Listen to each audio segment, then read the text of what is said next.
There's a strange kind of loneliness that can happen in the middle of a celebration.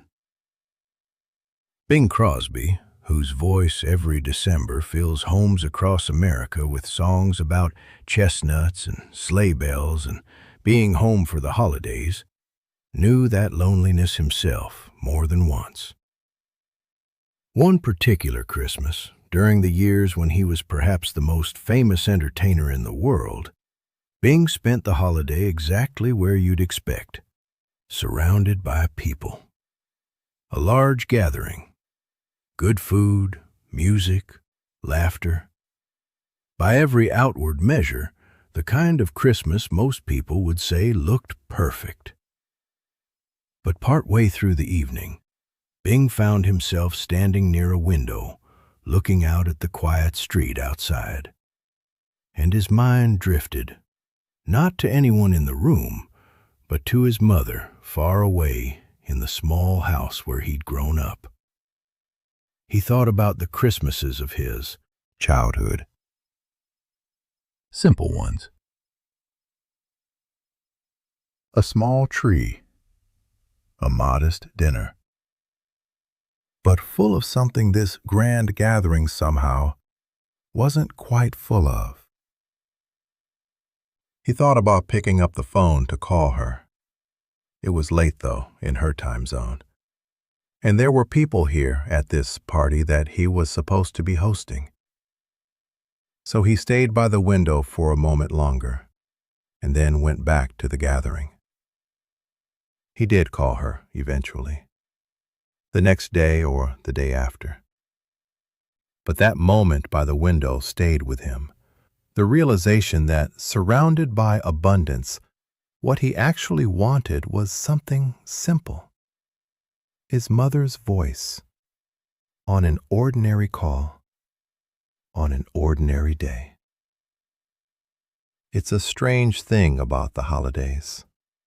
They're built to bring people together, and often they do.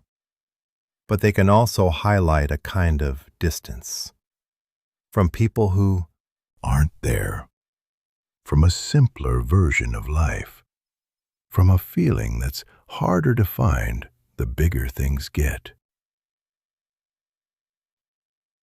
That was the realization, quiet and easy to miss, that the people we miss most during the holidays are often the ones who don't need a holiday to hear from us. They'd be just as happy, maybe happier, with an ordinary Tuesday phone call. Maybe you've felt that too. Maybe there's someone you think about especially around the holidays. A parent, a sibling, an old friend. Someone who feels, in your mind, connected to a simpler, earlier version of your life. And maybe, like Bing, you've told yourself you'll call them around the holidays, when things are less busy, when there's more time. But the holidays are often the busiest, most distracted time of all, full of people, full of plans, full of noise. And the quiet phone call you meant to make gets pushed to later. Here's something gentle to consider. The people you're thinking of don't need the holidays to feel loved by you. In fact, an ordinary day, a random Tuesday, a quiet afternoon, can mean even more, precisely because it's not expected.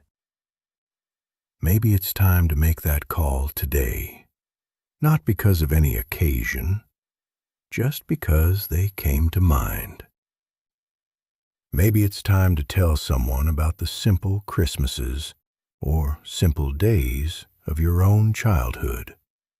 To remember, out loud, the people who made those days feel good, even when there wasn't much.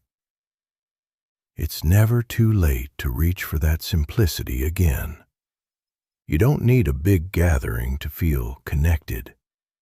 Sometimes one phone call on an ordinary day is everything. Bing Crosby spent decades singing about being home for the holidays. But what he learned, quietly, was that home was less about the day on the calendar and more about the people on the other end of the phone. If you're watching this tonight, maybe someone came to mind while you were listening. Maybe that's the call worth making. Today, not someday. So take a slow breath. And maybe today, let an ordinary day become a meaningful one.